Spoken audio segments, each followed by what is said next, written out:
Hello everyone, my name is Ha Kyung Jong and I'm a facilitator in 2002 ASEAN Pacific Youth Exchange Online. Today is the APYE Youth Symposium and we are in the group D. Before we begin, we must be aware of the following instruction. As shown as on the screen, you must change your name according to this format. If you are a presenter, please write a presenter in front of your name. And if you're a judge, please write judge in front of your name. And second, make sure all of you have an earphone with microphone. And third one, and next presenter should be ready for their turn. Prepare your presentation files too. And each team has only 4 minutes to present. After presentation, judge also have the 4 minutes of the Q&A session. We only have the 90 minutes, so please keep in your time. If you go over the 4 minutes, we will have to meet you. This is also applied in the Q&A session too. And fifth one, turn off your mic and camera unless you're presenting. If you have a technical problem and cannot continue your presentation, the next team will take turn and we will present afterwards. And sixth, only 2 teams get the chance to participate in final pitching. The winner will be announced in the main room. We will start to final pitching in 5 p.m. in Korean time. And now I will introduce our judge.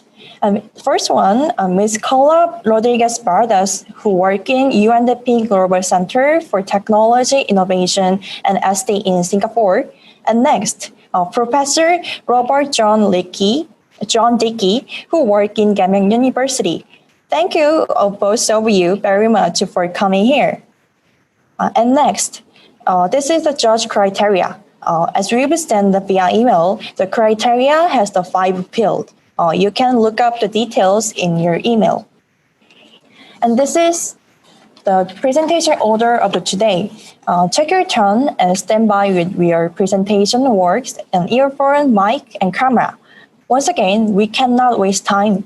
For the judge, when you get feedback, please do not forget to turn on the mic and screen too. After presentation, we will go to the main room. We will give the link. Check your chat after the last presentation. And I think we are ready for the first presenter. The first presenter, please share your PPT and turn on your mic and video. And please welcome team number 4. Hello everyone. Mabuhay! Greetings from the Philippines. We are Youth for Mental Health Coalition and we invite you to heal on with you on your wellness journey.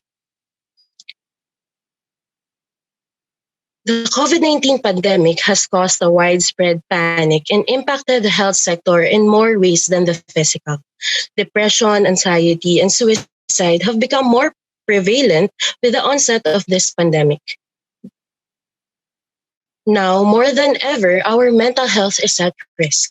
Services are scarce and the online platforms we took for granted have now become the norm. We believe our application will help bridge the gaps in monitoring the mental health of Filipinos. We aim to provide the level of care available in systems in the new normal. Based on studies, more than 3 million Filipinos are suffering from depression. There are high rates of suicide, and there is a 238 increase in mental health-related calls since the quarantine started. There are less than 400 mental health care facilities and nearly a non-existent budget for one of the most important yet overlooked services in health. There are less than 5,000 mental health professionals for a population of almost 110 million. These numbers are devastating and calls for action from different sectors. That is now a need. But the pandemic has also become a catalyst for change.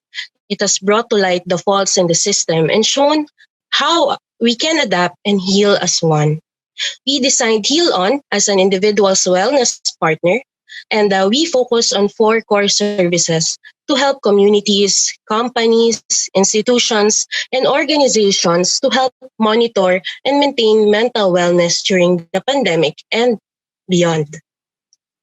These are number one, wellness information sharing.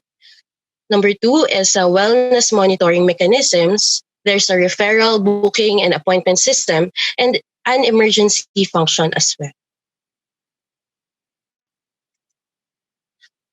We aim to build a community of care, even in the digital sphere, grounded in these specific factors. One is the biopsychosocial model of health, with a keen eye on balanced care, focusing on our human rights and aim towards the recovery of the whole society, with, of course, specific collaborations from different sectors. Through various consultations, we have come up with a concept that we believe is relevant in developing the application. Since health is dependent on various social factors, we made a cyclic and flexible model to adhere with challenges and changes in social situations. We plan to provide a customizable wellness tracker for companies, communities, organizations, and institutions that can be integrated into wearables, help identify those who may be experiencing a mental health crisis, capacitate and provide knowledge building seminars for through in-app learning and wellness, and of course, educating a wellness officer for them to have that specific interconnectedness via our community forum board. Our app specifically targets Sustainable Development Goals number 3, 9, and 17, with a focus on the indicators on mental health and well-being and early warning detection and risk. Oh, sorry for interruption. There is a 4 minute over. So we're gonna be the Q&A session. So please turn on your mic and video, all of the team 4.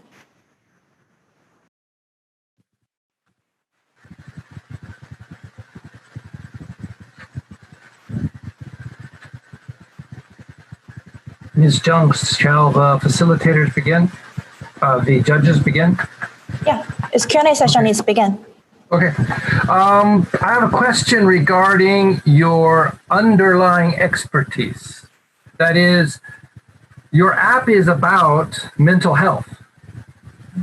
Do you have mental health professionals, experts, who are providing the technical support to help you identify these things you want to track? Or is it merely each individual self-assessment? Hi, sir. Thank you very much for your question. Actually, if you may allow us, Kenny, maybe you can move on to the team composition slide so that our panelists may, our judges may see. I am actually a member of the technical working group of the Department of Health and the Philippine Council on Mental Health that makes the policies and the strategic plans for mental health here in the Philippines. Okay, but I don't want to know about plans. I want to know, do you have psychology specialists, people who have advanced degrees in psychology or mental health? Yes, sir, definitely. My other teammate, Kenneth Roy Aranas, is actually a licensed psychometrician, and Jasly as well, while my two other group mates are software developers. Thank you. Hi, may I? One question that I would like to know is how do you see this? Is this actually creating more jobs, or this is going to take away jobs from other mental health specialists? It is actually, well, the goal of this particular app would also come to the point that we refer those who will show signs of mental unwellness. We refer them to specific mental health professionals, and of course to services and facilities available. So this won't really take away jobs from the mental health professionals, but of course this will connect the service users to them. Okay, so you are just being like the link between patients and the network of already established psychologists. Yes, because here in the Philippines, it is a problem because a lot of Filipinos don't know where to ask for help and who to ask for help. Okay. Okay, what is your revenue stream? Who's paying for this? And as a related matter, if it's an app, the users have space on their cell phone to add another app, and they're going to pay for the data for the connectivity. This is all financial aspects. Sorry for Yes, interruption. There's 1 minute left to Q&A session. all right. So actually, to pioneer this product, we are getting the funds from the Youth for Mental Health Coalition funds. That is our organization. Then we propose to get more funding from health and grant giving institutions moving forward. While we do understand that data connection is not as evident and not as available to everyone, but this is particularly what we can do right now, especially that we try to actually shift into the digital platforms, given also physical distancing brought about by the pandemic. Thank you. Thank you, everyone. We will move on to the next presenter. Team number 11, please share your PPT and turn on your mic. On other people, please turn off your mic and screen too.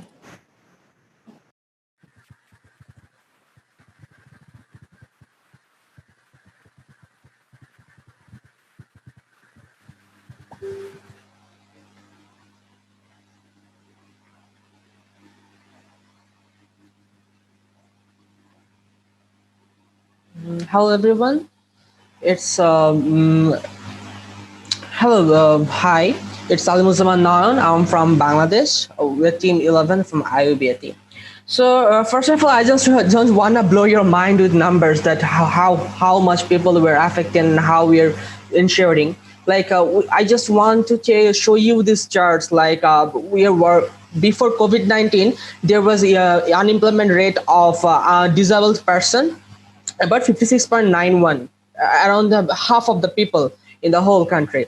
But after COVID-19 is reaching day by day. Okay, so what's happening here in this COVID? Like disabled people are losing their jobs. So these charts are not just a number. It's a massive problem for my country. It's a massive problem from whole Asia. Well, from beginning, I want to say our project name is Shock Home. It's we will say it's differently able people who want to enrich their life, who wants to go beyond their abilities. Our plan is to teach them. Our plan is to engage them on some training module. Our plan, we want to skill up them for a betterment for the future. In this way, we want to set up a training station. It's like we will provide them food and shelter. They will get chance to learn how to use proper computer, how to communicate through languages over the internet, and etc. Which is these kinds of skills are very much important to cope up with after COVID-19 situation in the whole world. Because from our team, we think that people with skill never become unemployed. They become asset for our community. So through our business model, we'll say it's a social enterprise style. Like we will gather these kinds of people around our cities, around in Dhaka. So we will train up them already we have started in our university campuses where we provide 15 people these kinds of services. After this training module, 6 to 8 months, they will join different corporate levels. We are already working with some corporates, and they are getting jobs on there. But this costing is very much increasing day by day, because people here living and providing proper support is very much challenging. So what do? We collaborate with the new corporations. We're trying to reach them for new arrangements. It like they will provide enough money to enrich them. They will provide enough money to skill up them, and this will give them a skilled community, because in the new urbanization sense, people are leaving the city. After this COVID-19, much more people will rely in the rural area. But in this situation, we think, our team think, that if we can Sorry for empower our interruption. 1 minute left. sure, we have to go on this. So in these projects, we have some more substitute organizations like Jatir Pratibandhi Forum, CRP. They are working on this, but this problem is very much critical. It seems like if you doesn't provide them food and shelter, they can't focus on skills. So if you want to make a collaborative system in the whole project, then we need to make up with this. And yeah, these have social impacts through the SDGs. We feel that our employees don't fail down. It's like the corporates are getting their good employees, skilled employees for their projects. So this concept is coming from our very skilled from our universities. Further discussion will be handed over by my team leader, Nafisa Sultana. I will tell her to tell about it. Okay, thank you so much, Nayan. And I'm going to proceed with our story behind the scene. And as he told that this project actually started by our... So this is gonna be the Q&A session, and judge all the team number 11. Please turn on your mic and screen.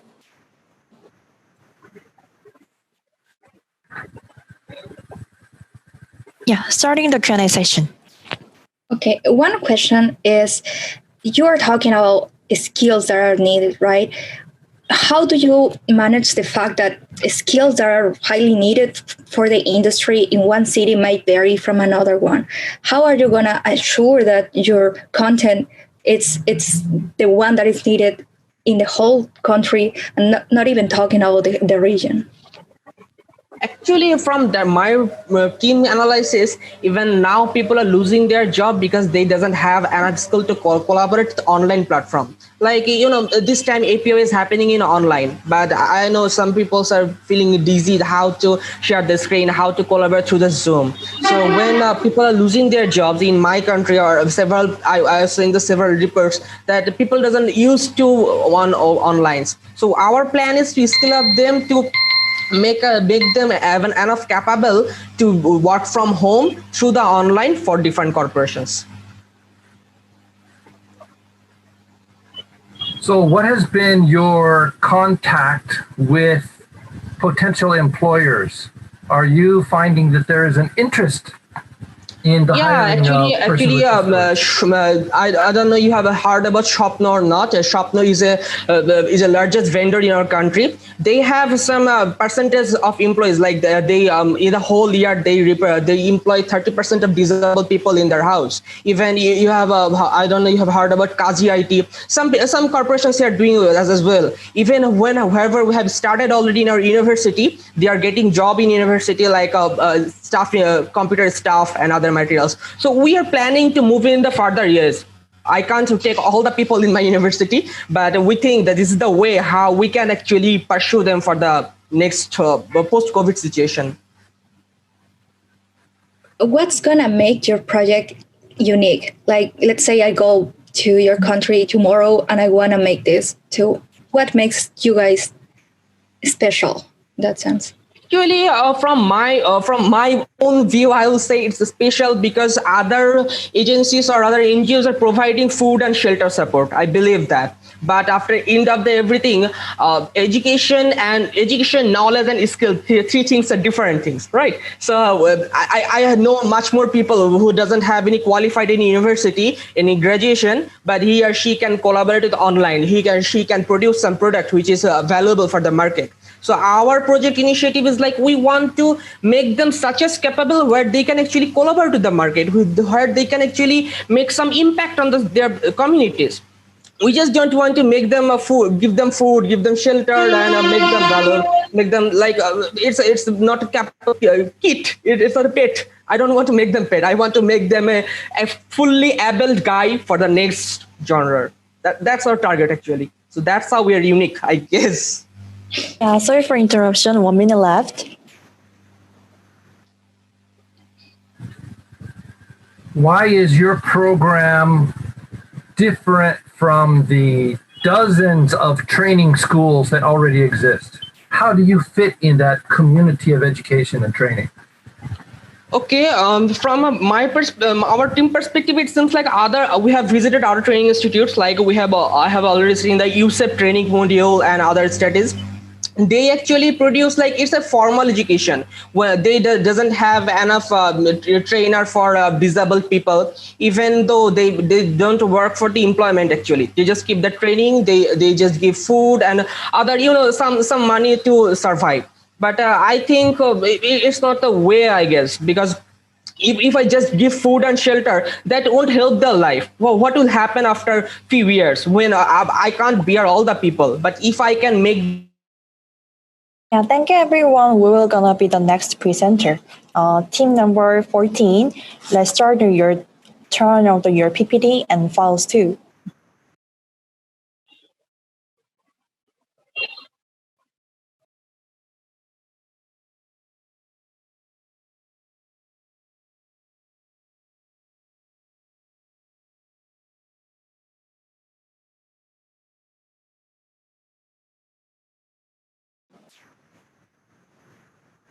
Team 14, please ready to present your presentation.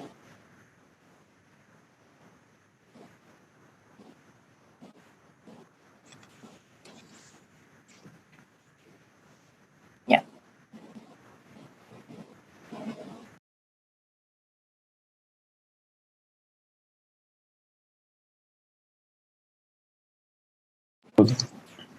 Uh, can you show my project? Not yet, but if you have some technical problem, we have to change the order. So if you serve it now,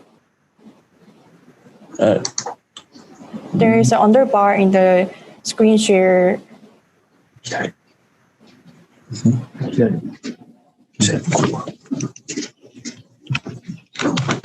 Is okay?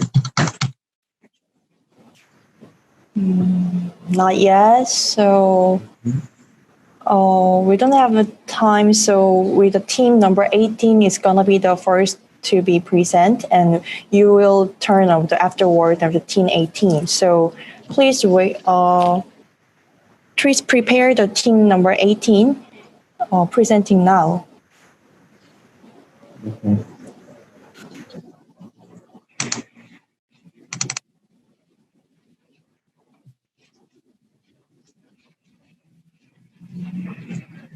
So now it's okay. Yeah, it's okay. It's gonna be the start. Team number 14. It's moving on. Now it's okay. Okay. Hello, my name is Kashif Khan, and I'm working in Japan. So this is my today's presentation project. So my team is working in now guest house and share house company. So we want to think about something for Myanmar. So this is a multinational dormitory house in Myanmar. Agenda of Myanmar solving the issues of poverty in Myanmar using synergy benefit with Japanese international companies. So in Myanmar, poverty ratio is 25.6%. Urban area is 15.7%, and rural area is 29.2%. So average income is 1,218 USD. So this is very lowest level in ASEAN.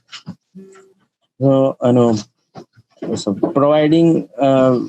My company is providing dormitory house and on-the-job training with young people in Myanmar.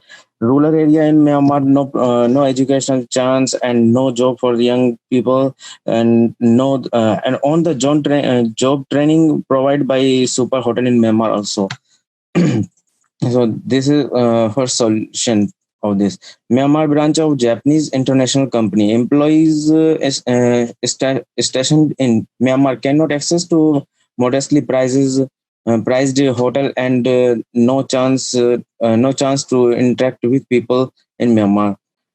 So this is dormitory house in urban area. So because of this, the young people can access to OJT and dorm and get an opportunity to be employed and salary.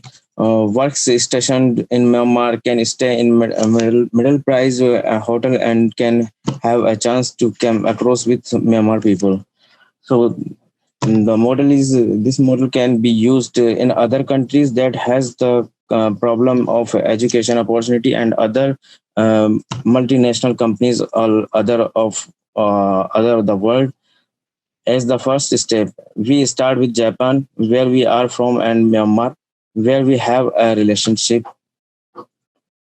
So the difference is rent paid by employee of Japanese international company and underpins model. Look at this model.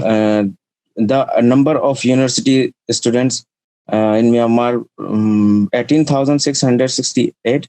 University advancement rates is 18.8%, and 168. Sorry for interruption. 1 minute left. 168 universities in Myanmar are not national universities. Myanmar are all national universities. So the difference is Japanese correspondent rent money $1,000, and Myanmar students rent money $30. So the low priced one whose rent 7000 USD, high priced one whose rent around 3000 USD. So US 1000 USD modest priced portion which can meet the demand. So this is the plan: dormitory house in urban area. First, we can promote this dorm directly language school and chamber of commerce. As a second step, we are planning to use Facebook page and promote. So there is two goals also.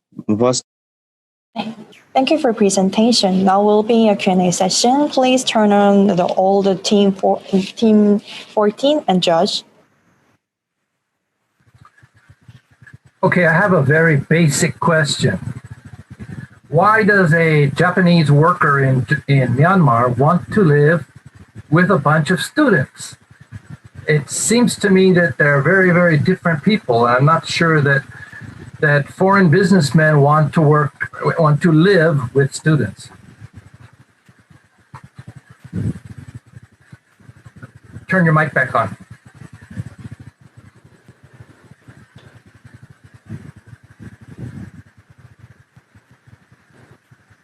Anybody? Presenter team 14, please turn on your mic.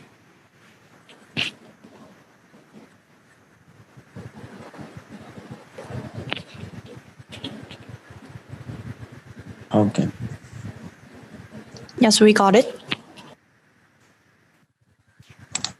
So, did you hear the question? Why do Japanese or foreign businessmen, foreign workers want to live with university students? So, did you hear me? I can hear you now. I didn't hear your answer. Okay, thank you for your question. Because of Myanmar was transferred to military government. So there is a rural area is very no education, no job. So that's why we are working in Myanmar. That's why because just of their students are in urban areas, stay in urban area, very cheap price. Dormitory house, we are making dormitory house. There is students go to urban area and stay in cheap price. So and they are working, they are study very easily. So that's why we are working in Myanmar. Who is going to fund your project? Sorry. Who is going to fund this project? This project find our team for Japan team name is Sansan House. No, who's going to pay for the construction of the dormitories? So we are already working in Japan. So this is already in this Japan. Already this is a company. So we are pay for this. We will pay. No anybody. So managing director is Mr. Yoshimura-san. Sorry for interruption. 1 minute left. Okay. So No further questions.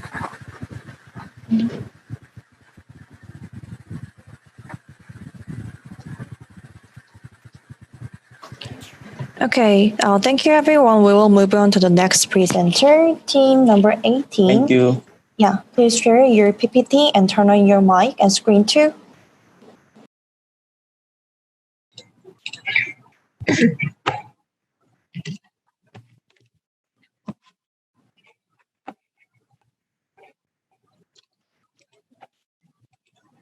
Hello, could you see my PowerPoint now?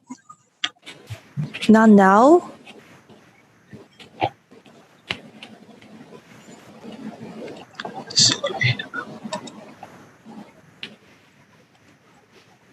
Okay, is it on now?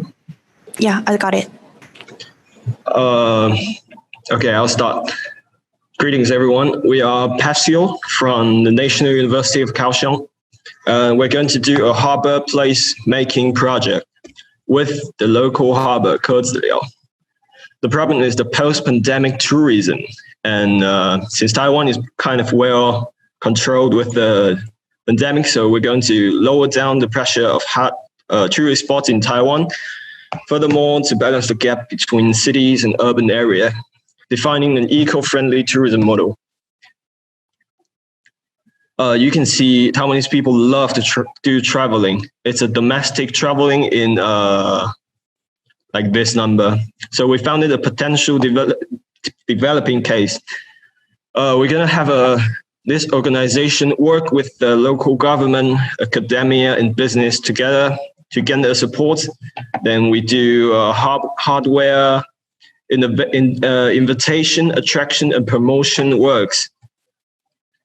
Those are our key resources. We're going to generate volunteers in the first steps and collect the capitals from governments, small donations, and fishery revenues.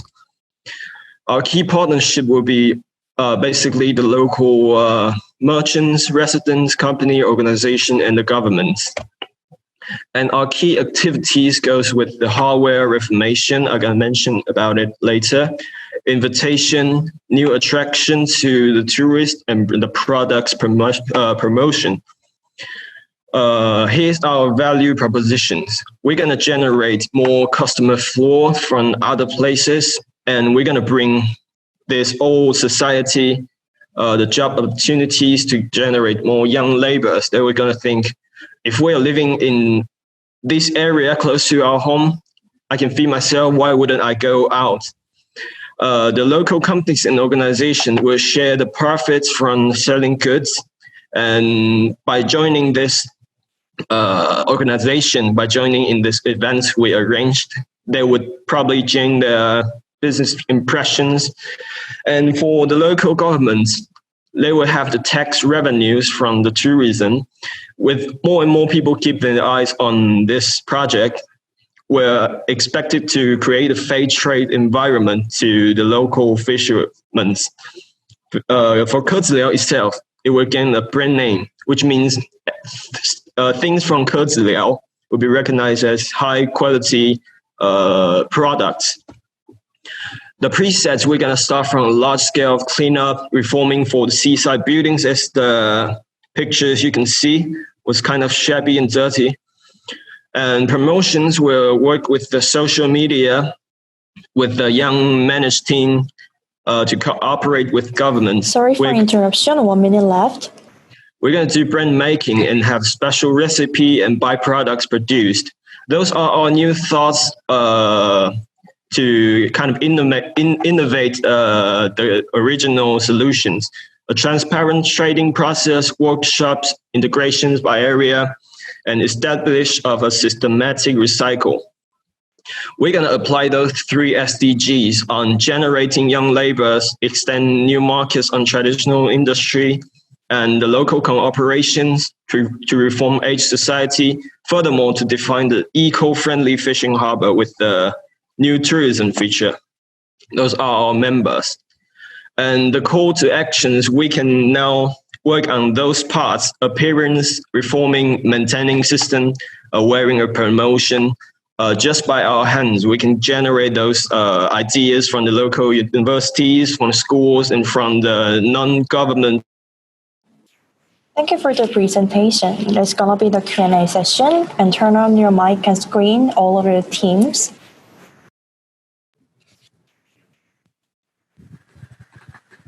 How do you see your project in 5 years? Please turn on your mic, continue.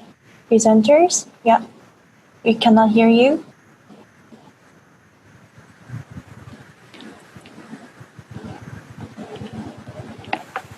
Sorry. Yeah. So in 5 years, we're gonna have the first steps to have some cooperate with the existing organization, non-profit organization in the locals. We're gonna start from holding events to know more people and to generate more volunteers. And by running events, we'll have to do more legal procedures to do with the local governments, and we can get to know each other. If the second time, the third time, we're gonna do the same thing. We're gonna do maybe having more events in the locals. We will have to interact with them more. So we will know each other in the previous steps, so that the procedure will go better. And as events goes and goes, we're gonna create a kind of like a tradition.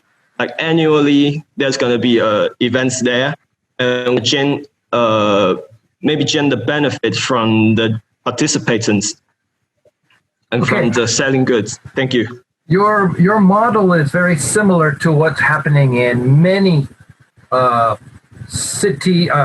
smaller cities, coastal smaller cities around Asia and around the world.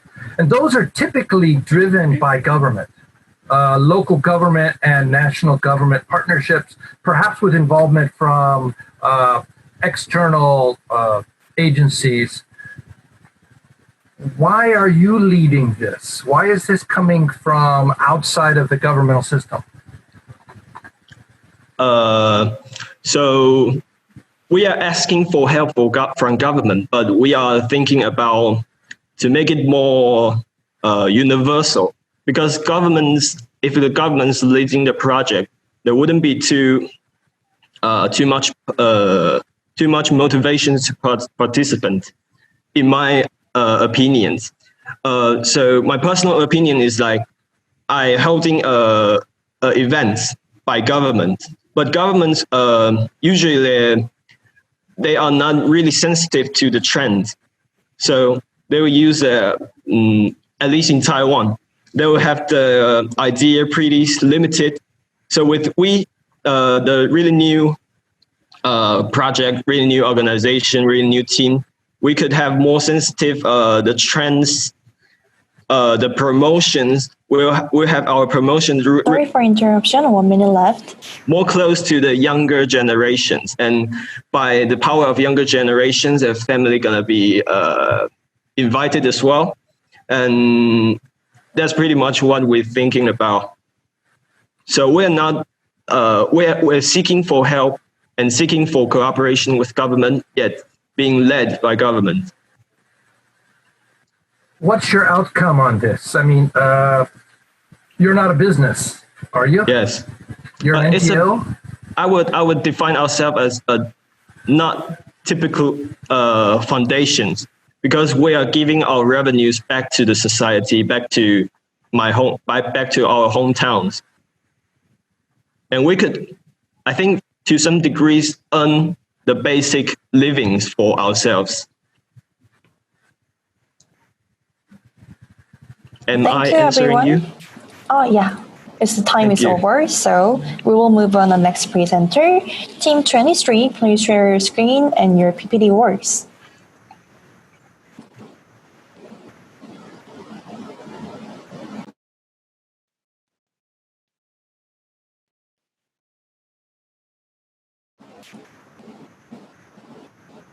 Team 23, could you turn on your screen? Your camera too?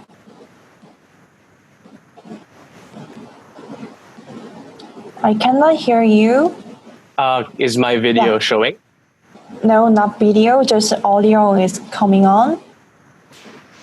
I'm sharing my screen right now, but Yeah, it but says here. I cannot show your camera, so you just want to show your screen only? Yep. Yeah, okay. Yeah, that's It's fine. gonna be the start, yeah. Okay.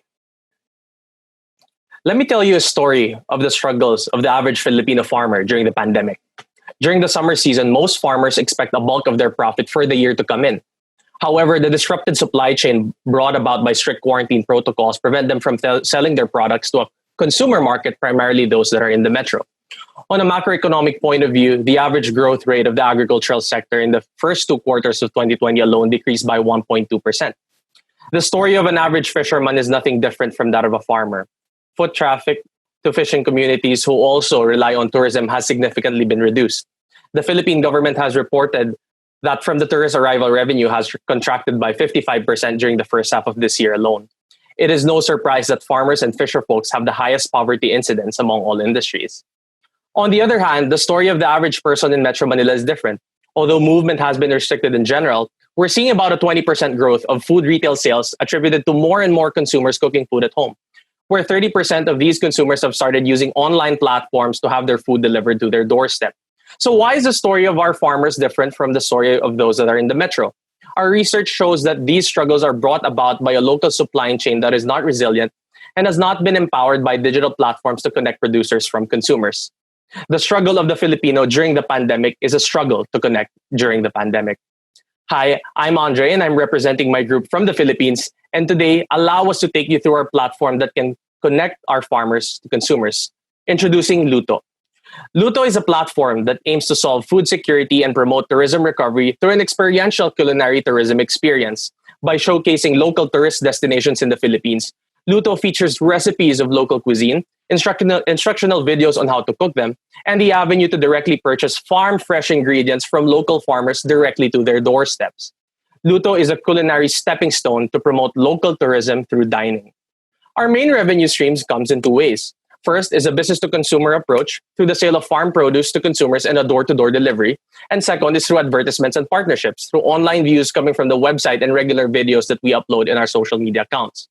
Based on our market research, we are seeing young professional aged 20 to 25 as a target market for this platform, as we see that 66% of our respondents in our survey said that they are willing to buy packed raw ingredients following a recipe that we can provide. Our startup is divided into 4 main phases, which spans a 3 to 5 year development path that is aligned with the recovery path of the Philippines from COVID-19. The first phase, which the group has started doing, mainly involves a prototype development where we intend to establish connections, build our library of initial content, understanding of the market through surveys and customer feedbacks, and development of the online platform integrating all of this and the delivery mechanisms. To reach our target market, we intend to utilize 3 main marketing tools. First is a word of mouth mechanism that allows us to be able to have friends and family, maximizing digital platforms such as Facebook, Instagram, and YouTube. And eventually, we intend to use traditional media to advertise our platform. Once we have established a working prototype, we intend to fully launch the platform, officially enter into partnerships, and regularly add content into this. Eventually, quarantine protocols will be relaxed within the next 1 to 2 years, where we see that recovery can also be seen as opportunities to feature more unique Filipino dishes found in different provinces. Our ambition is to be a platform of choice as a one-stop shop for people who want to experience the Philippines virtually, have a taste of the culture, buy high-quality ingredients that make delicious dishes, and provide an avenue for tourists to be connected to our partner communities for an authentic tourism experience. Our edge over our competitors is that we provide a convenient way of ordering affordable ingredients for a healthy dish. Luto is also aligned with the Sustainable Development Goals, particularly on zero hunger and decent work and economic growth, by helping keep the global food trade going, helping keep domestic supply chain gears moving, and help. Thank you for presenting. The time is over, so we will go on Q&A sessions. To turn on your mic and video, all of your teams and judge too.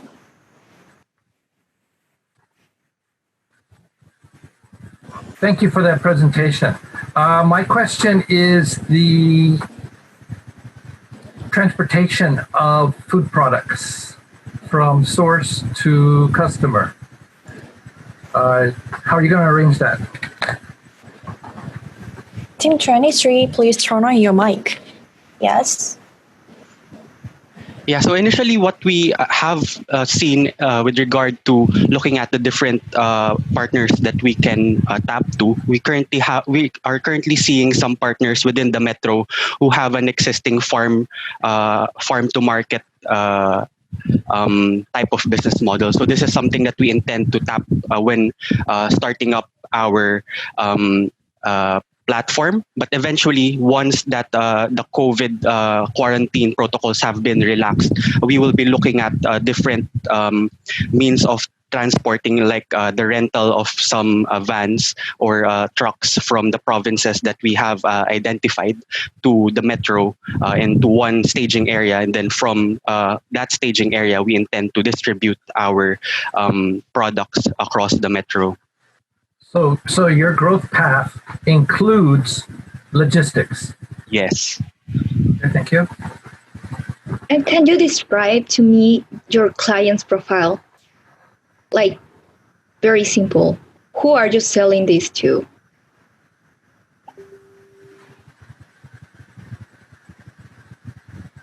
Yes. So we've done a survey through in the past few days while can you hear me? Sorry. Yes. Yes. Okay. While developing the project, and we've come up with these results. As shown in this pie graph, most of our respondents who we deem as the first responses to the marketing idea that we tried to put out there are people that in the starting business people in the age group of 20 to 25. That is 66% of the market that we're trying to engage. They're working and who is living with small family in the house that opts to have, or rather that has a home meal preparation as their preference when it comes to the food that they will intake. Okay, and another question. For technology, there's a lot of projects going on around the world.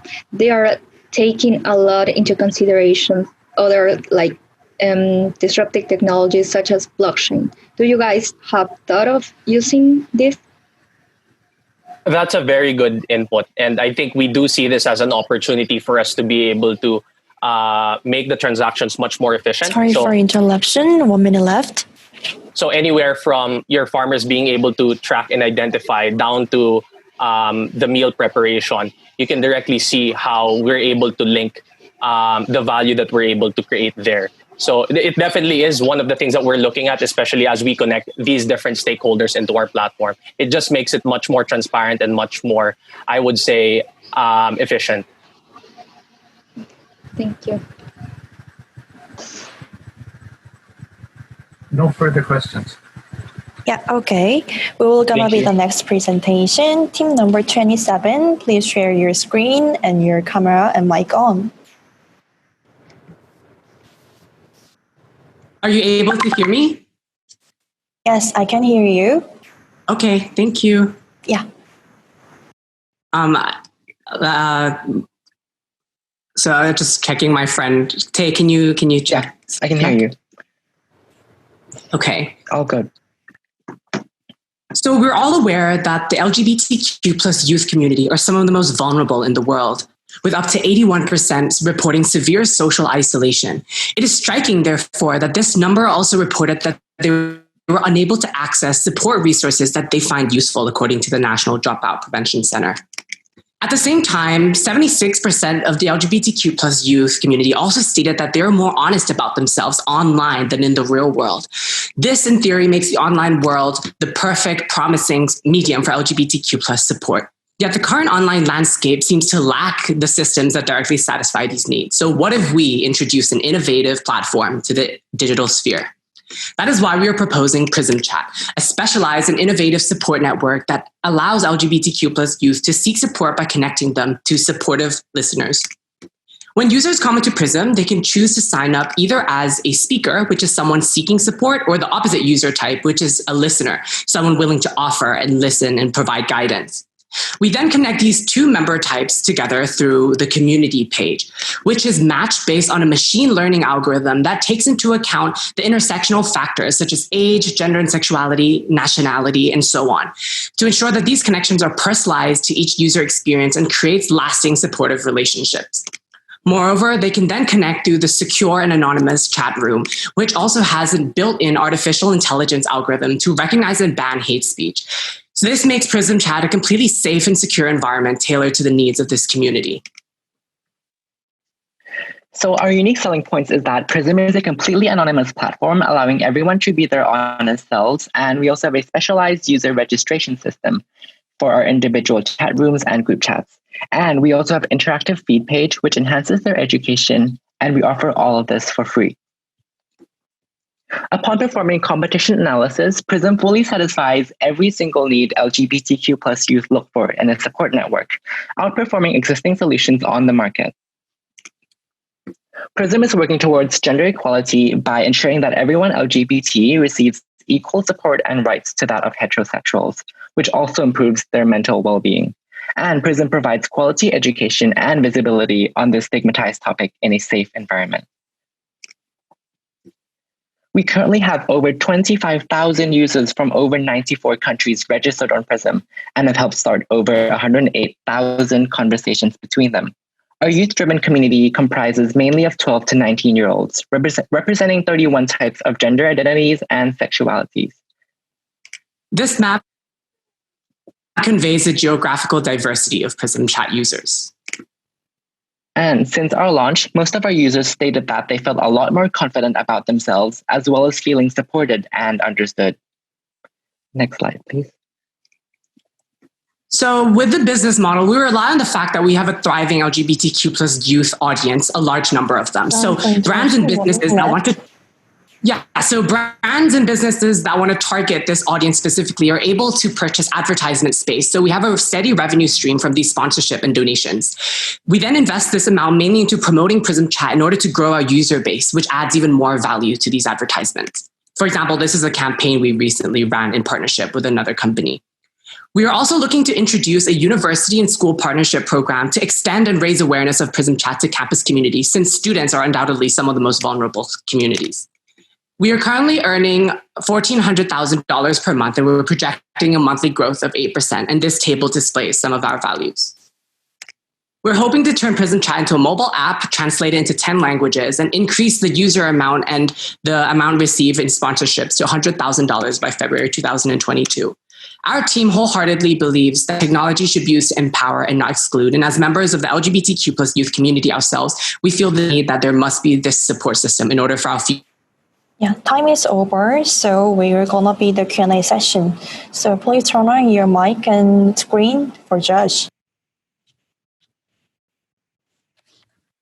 Thank you so much. My question is, how do you guys assure there's no bullying and other unfortunate situations using your app? Yes. So first of all, we have, so as we said, we have a working artificial intelligence algorithm that is able to detect such hate speech, homophobia, transphobia, etc. We also have a very large moderator to user ratio. So we have a large staff who work volunteer-based to ensure 24/7 support for any users who feel that they're being bullied or targeted in any way on the system. So we have, a large system in place for that specifically. Okay, I have a business question for you, and that is, why are you here? I mean, precisely what I mean is, generally when people come to these kinds of forums, they're looking for money, big money. You've seen the TV shows where people go out and they do their pitch and they're looking for $1 million or whatever. What is your financial path forward? Why are you here? What kind of money are you looking for? Yeah, so I'd say the largest reason we are here is so that we're able to continue with our business model and receive funds, since at the moment, as we told you, we are expecting a growth of. So we believe that with the money that we're able to receive and with exposure and guidance, we would be able to increase this cycle, this flow here, as we can see from sponsorship and donations, and being able to grow our user base so that more and more LGBTQ plus brands and small businesses are able to come onto our platform to gain that large exposure that small businesses need. Okay. So let's say you get tomorrow $1 million. How big your project can go with it?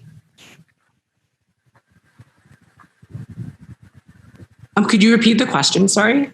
Yeah, let's say you get $1 million tomorrow. How big can you actually grow? What's your expansion plan?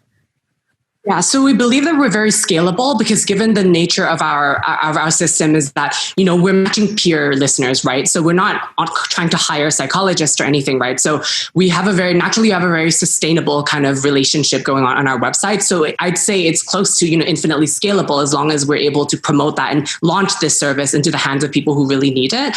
If we were to have that sort of money, I think a large part of our thing would be to conduct outreach to countries where this is really necessary, because there are some countries where real life resources are simply not feasible. And the online world is one of the only channels they have for support. So in these sort of countries, we want to be able to extend our service there, since we believe that will be able to create the most change socially. Okay. It's only available in English at the moment, right? Yeah. So one of our plans is we'd like to translate it. 1 minute left. Yeah, thank you. So I'm trying so we are looking to translate it to up to 10 languages, since we understand that the fact that it's in English is somewhat exclusionary, and we'd really like to extend how global this is and offer in languages like French, Spanish, and even more niche languages in other parts of the world as well. Okay, so we've got Facebook, Twitter, we can go on with what's popular nowadays, right? There's a half dozen or more platforms that are commonly used. Then we can look at things that have come and gone. Friendster was really popular in Southeast Asia. What's the long-term future for your platform? How are you competing with Facebook, Twitter, Friendster? Yeah, so I'd say we have a niche market in that we're catering to LGBTQ plus youth specifically. So any sort of systems being put in place is going to reflect that priority. That is, what we're made for. And since we're given this degree of specialization, we're able to outperform. Yeah, the time is over, so we will move on to the next team. So team 31, please ready to your presentation. Okay, hello everyone, I'm from Cambodia. So yes. Do you see my presentation slide? Yeah, I can see it. Okay, thank you. We are Smart Farm Assistant, so we are working on agri-tech startup. So as we already see that our Cambodian population, they are 40% are the farmers. So we have also surveyed with the 60 farmer, which is quite different from province. So we feel there 80% of them have an education problem, which is about they need to spend a lot of time, more than 3 hours for doing education on their field in Delhi. And another hand is their lack of education system that we see there's only 20% of the villagers that can access to the education system is really limited. And another one is about when they don't have an education system properly, they will going to be the education inefficiency. And last but not least, Cambodia is one of the most climate change that we already know that we have a climate action. So our farmer will be the first one that got this challenge with the weather. So move to our solution. We are the team background of electronic engineering and a different background, we have pop up with the two devices that focusing on the IoT device that we have two. The first one is smart pump that can control the water pump of the farm in the field, and another one is a smart valve that can connect water pipe or connect with the irrigation system in the field. So they can control their irrigation system or the whole thing through their mobile application, or they can using SMS if they don't have any modern smartphone, so they can use their basic and then using the SMS. So the function is they can remotely control in everywhere and also can set the duration of limitation to do education as well. So we have two services. The second one is we also provide the smart education installation service. So in the farm need to have the watering system. We provide the watering system and also equip with our device. And yes, they can control the education through their app. And we aim to sell our device for one smart pump with $100 and $90 for smart valve. And we see that our target customer is the fruit farm owner and greenhouse owner, vegetable farm, and also garden owner. So we provide a value proposition after they have the education on hand without going to direct field, so they will save more time and understand about the value of time as well. And another one, Cambodian lack of labor. The farmer labor doing immigration to other countries. So if they have the technology, we can reduce the labor force as well. And yes, they have the efficiency irrigation, which is to save a lot of money. Yes. And we also apply with the sustainable development goal in number 6 in the clean water and sanitator, and also reduce inequality, which is the farmer who can access the irrigation. And last Sorry for interruption. 1 minute left. So yes, we have market share in 1 billion. So we have connect with the we sell our device and also installation and also distribute with the wholesaler as well. So we also now we have installed with the 5 provinces already. We have 5 months existing in the farm. So yes, we have the positive feedback from the farmer, and we want to be an impact for the farmer, which is provide the technology knowledge and also university student as well. So we have a competitor that already existing, but they have a lack of trust from Cambodia, and also it's not quite fit with Cambodia as well. So this is our future plan. We are going to the smart farm platform that have the smart platform data analysis. And now on, we also have some achievement. And currently, we also got the Cambodia ICT award as well. And we have a brilliant team that have different background. And I'm the Yeah, time is over, so we're gonna be a Q&A session. And please turn on your mic and camera too.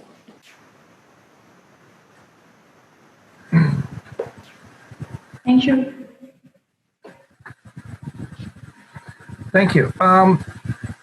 Your product is intriguing. I'm impressed with the SMS feature, but the cost, is that really viable for a farmer? Will they, for example, save that much money in water or other costs compared to the price? Yes, right now we have, since we are producing in our local country, so we spend much on the raw material, but we already know that it's quite a big concern to the farmer. So in the future, we will have the equip from the other abroad, and then we will low cost our device. And one more thing is about we also connect with the NGO as well. Right now we are working with one NGO to equip with to the farmers 350 farmer in Cambodia. And then we are will go to reduce our cost as well. Yes. Let's say there is a new competitor doing exactly the same technology as you. How to assure that your clients would stick to your product? Thank you. If we have the other competitor that is same our product, so we understand that the business world is mean we are going to compete. We will have a competitor. So the thing is we need to have innovative idea to make our farmer feeling happy with us and trust on us. So as I already mentioned, we will have the next move which is working on the innovate step by year. So I think our farmers still entrust on us not only one product, and we are not innovate anymore. So this is our value proposition. Thank you.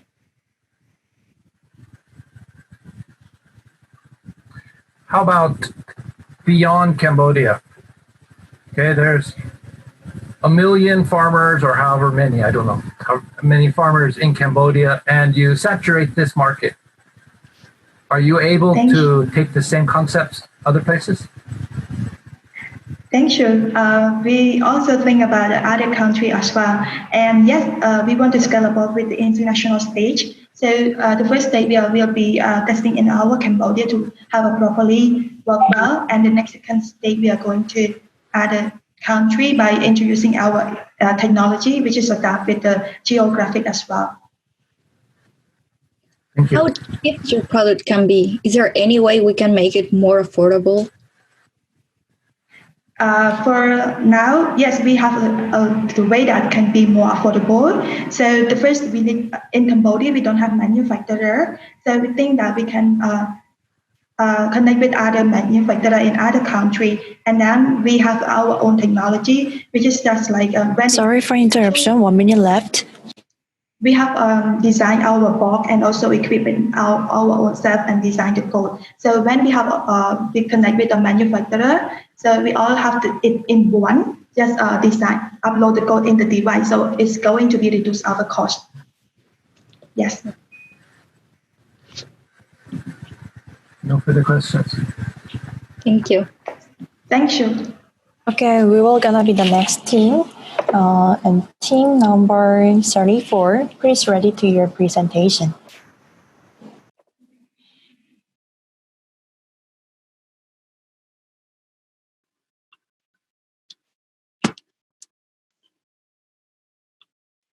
Yeah, can you see us? Yes, so we're gonna be the start. Yeah. 3 times 20% and 50%. Can you guess what these are for?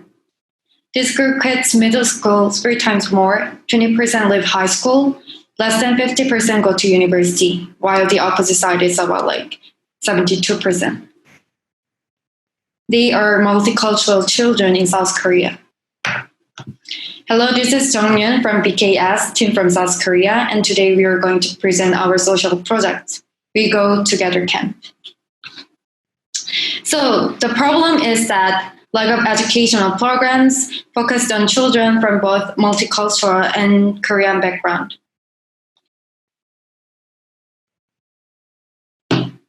This is actually a really serious problem as the multicultural families in Korea are increasing every year. For example, the ratio of multicultural students was 0.7% in 2012, yet it increased up to 2.5% in 2018. However, inclusivity in South Korea is so low that it was ranked 26 out of 27 countries, according to BBC. So lack of education and long history of homogeneous society caused the prevalent prejudice and discrimination toward multicultural children. So how can we solve this problem? We're going to suggest launching 4 days We Go Together camp. So from now on, Donghan will give you the details. Yep, thank you. From now on, I will discuss our business model briefly but concisely. The customer of our social project are the parents and the school, and the targeting users are the students from grade 5 to 7. And we aim to gather 100 students per one camp session. And during the We Go Together camp, both the multicultural and Korean students will experience those activities on the slide. And our team is still developing on the module. And the vision we dream out of this project is to transform the frame of thought of students to become a change maker. And we strongly believe this camp will become a turning point for the students. And this camp is different from previous camps because it is only children focused and consisting of both multicultural and Korean students. And lastly, it is an economic choice compared to previous camps. Specifically, the value that students, parents, and school will experience are described on the slide. And please look at them carefully.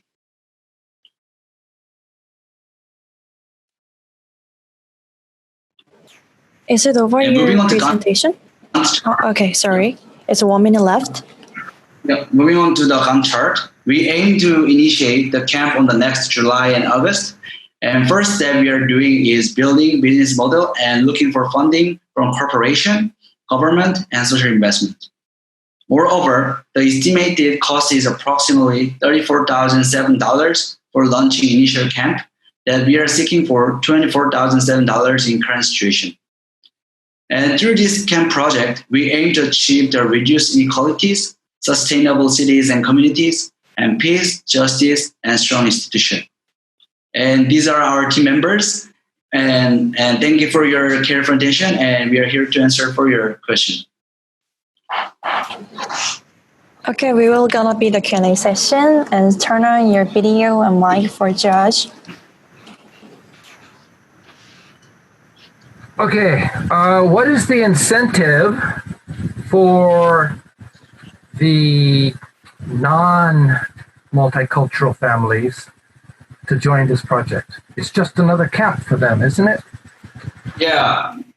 So the South Korean government is working hard to minimize the discrimination toward the multicultural family.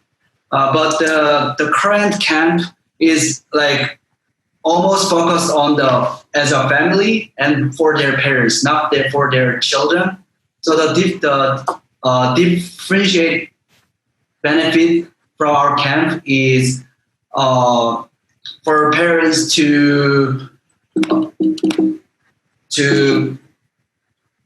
less worry about their children. As I will show the.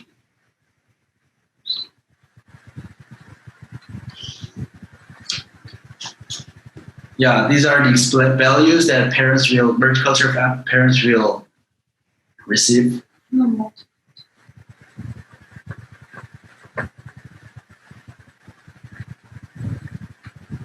Did I answer it for your question? Well, kind of. It's a 4-day camp. Mm-hmm. So parents who send their children, not multicultural families, Korean families who send their children, they're getting a 4-day vacation. That's what you're telling me here. So your question is what is the value for the Korean families, not Tamil Nadu? Oh, sorry. The answer for your question is that since it is multicultural, both non-multicultural and multicultural parents need to educate their children to be more like global and more open to the other culture. So this provides, since the education for global attitude is important. So global attitude and knowledge and skills will be things that the students will learn throughout this camp. And through this camp, you're going to provide like international market and maybe international festival. That's kind of thing. And then if the Korean parents, let their children to go to this camp, they're gonna have experience, like international experience, unless they don't really need to go to the other countries. So how would you sell this? Sorry for interruption. 1 minute left. Yeah, how do you pitch this idea to make it very desirable for them to apply? So our customers are the school and their parents. And for the school, South Korean government is working hard to reduce the cultural gap, and they are looking for tools for change the situation. And we are going to sell this program to to government, because for the public school, they followed what government says for their program. So we are basically providing the menu for government who is, trying to feed the students. Can I add more? In South Korea, there's only a international camps, no camps in. The time is over, so we will move on the next presentation. So team number 38, please ready to your presentation.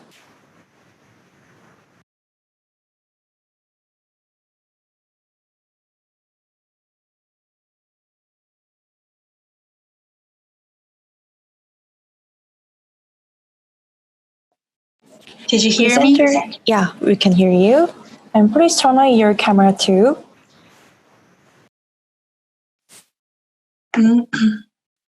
Hello, we are Team Intact. Oh, yeah. Do you see me? Camera is on. Yeah, okay. Let's move on. Yes. We are going to solve the digital divide of elderly caused by social distancing in this program, narrow the distance. So in early COVID-19 situation, elderly had trouble getting a mask themselves from internet or pharmacy, and they also had problem with purchasing living necessities using online shopping. They are unfamiliar with non-face-to-face service, although more and more non-face-to-face services are on the rise. In South Korea, the elderly over 50 have a little capability of digital information. In fact, ability to adopt new technology of elderly is rapidly decreasing with age. So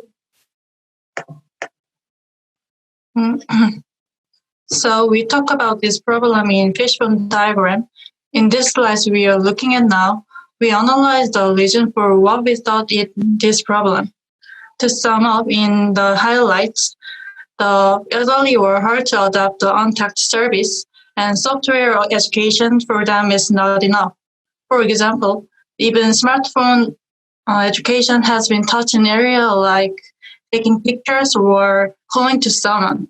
It is still difficult for them to order daily necessities and food from application. So, narrow the distance program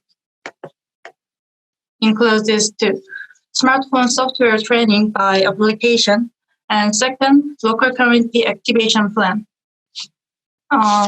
First, smartphone software training application is training for ability to search what they want to buy and to buy it.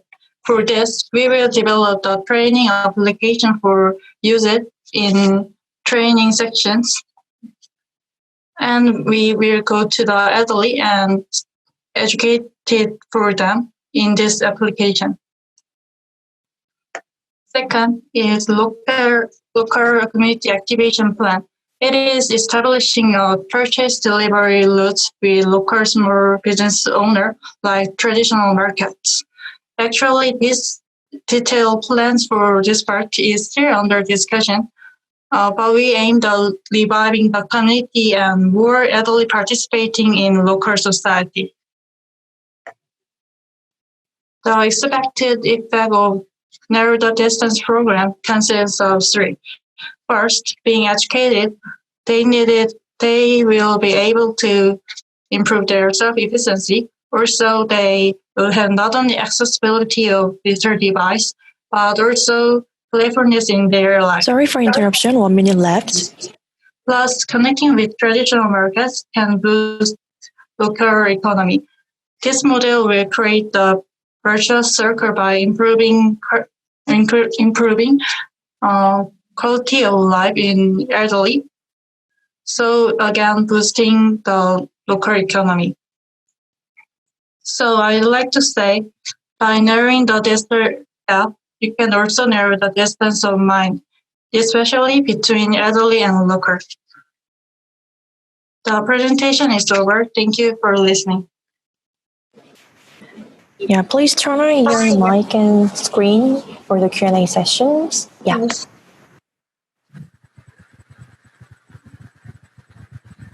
Okay, local delivery is not a problem in Korea. There's lots of services and lots of apps. But the ability for the elderly, sometimes even me, to use them is a different problem.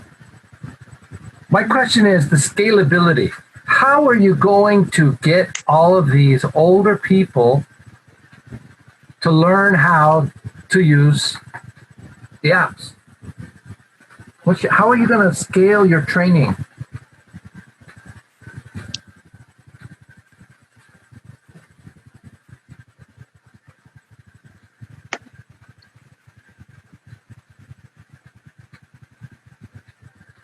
Please turn on your mic. Yes. Yeah. I'm here. We think about the small groups, starting small group in university, the volunteers group in first. And second, we will connect a local merchant because they are connecting money or purchase and delivery. So we will educated in merchant in local market. And second, the local merchants are educated to elderly. It is we think it is sustainable model can be created.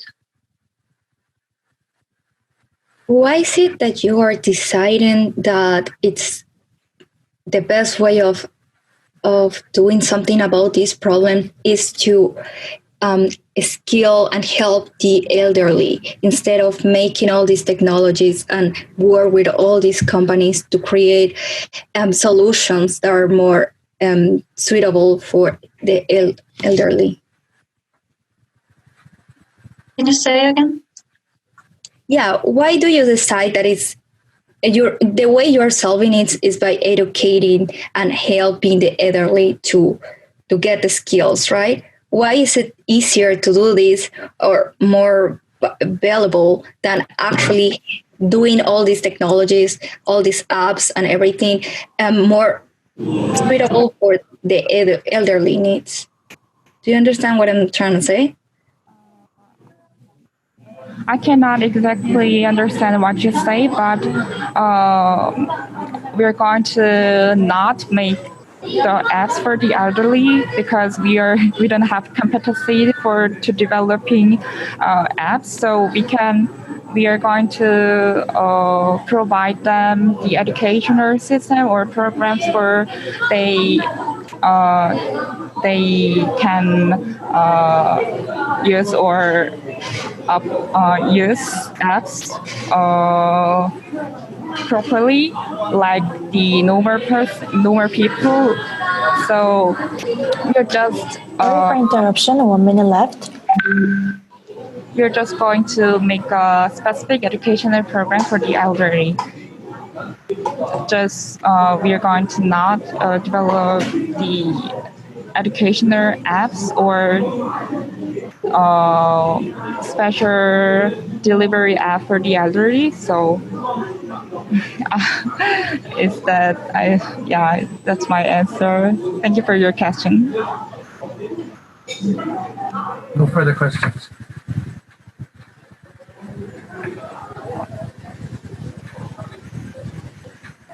Yeah, so we're gonna be the next team for team number 40. So please ready to your presentation. Okay. Can you hear me? Yeah, I can hear you. Please share your screen too. Yeah. So I'm sharing my screen on a different device, so I'm not sure how it works. Are you able to see the slides? Yeah, I can see it. All right. Okay. Cool. Yeah. So we are Bing here. We were one of the startups that were created during the Innovation Challenge as a response to COVID.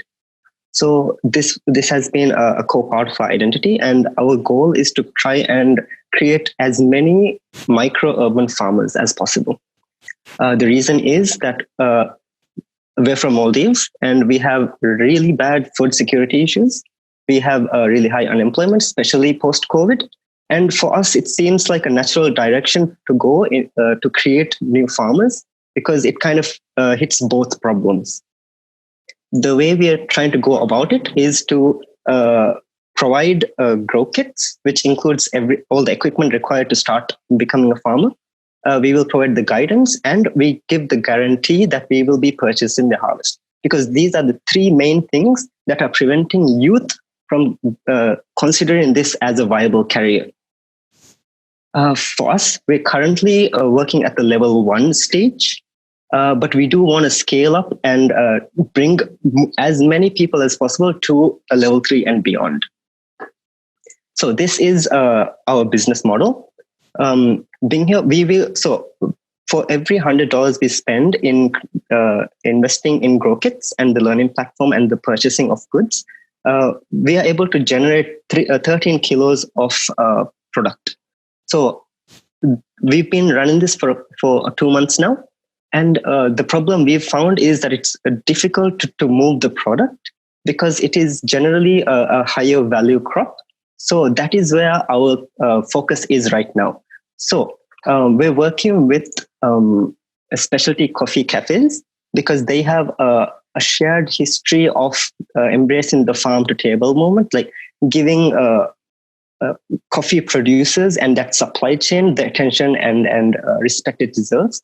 So that's where we have found our the first partnership, and we're currently working with one of the local specialty cafes in order to champion the farm to table movement for food as well.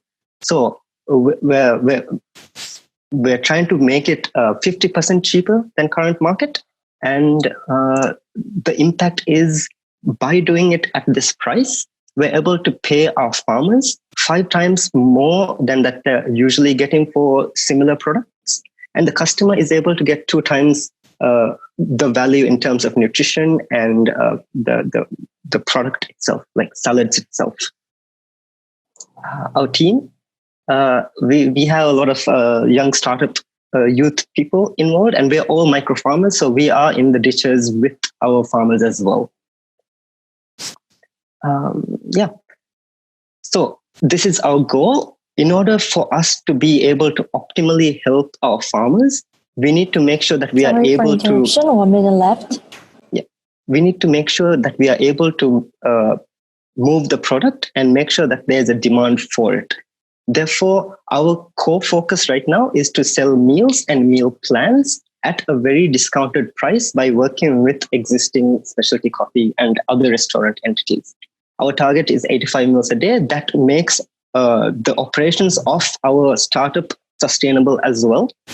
And we hope to scale up and increase it so that we can get as many level 3 and above farmers as possible. Yeah. I'm open for questions now. Okay, please turn on your mic and screen for Q&A sessions. Yeah. All right.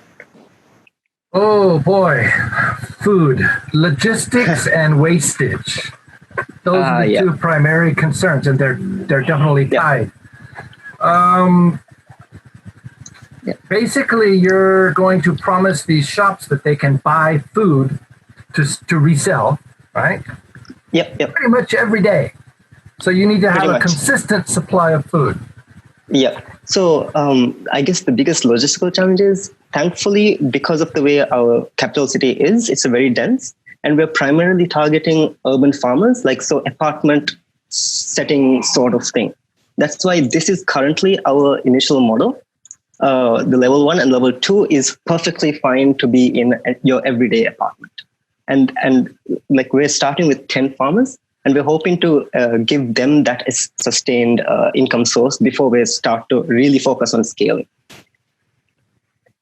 And with regards to logistics, one of our founders was involved with the creation of the local Uber-like sort of thing. So they already have this inherent logistics chain. So it should be we're hoping that can help us alleviate some of the challenges as well.